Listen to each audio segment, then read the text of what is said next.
முருகன் உங்களுக்கு துணையாக இருந்தா இந்த அறிகுறிகள் கண்டிப்பா வந்திருக்கும். முருகர் உங்களுக்கு துணையாக இருக்கிறார் என்றால் முதலில் அவரின் ஞாபகம் வந்து கொண்டே இருக்கும்.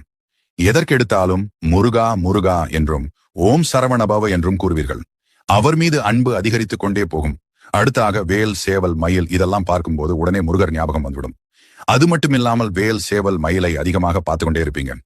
முருகனுக்கு உரிய சிறப்பான நாள் வருகிறது என்றால், அந்த நாளை நீங்கள் ஏதோ ஒரு காரணத்தினால் மறந்துவிட்டீர்கள் என்றால், அன்றைய தினம் உங்கள் மனதிலும் கண்களிலும் முருகனின் உருவப்படமோ முருகர் சம்பந்தப்பட்ட பொருட்களோ உங்க முன்னாடி வந்து ஞாபகப்படுத்தும்.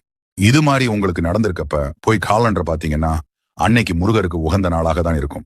விசாக நட்சத்திரம், கிருத்திகை, செவ்வாய்க்கிழமை, சஷ்டி இது மாதிரி ஏதோ ஒரு நாளாக இருக்கும். நீங்க ஒரு கஷ்டத்துல இருக்கும்போது உங்களுக்கு உதவி செய்ய ஒருத்தவங்க வருவாங்க. அவங்க பேர் கண்டிப்பா முருகன் பேர்கள் உள்ள ஒருத்தவங்களாகத்தான் இருப்பாங்க.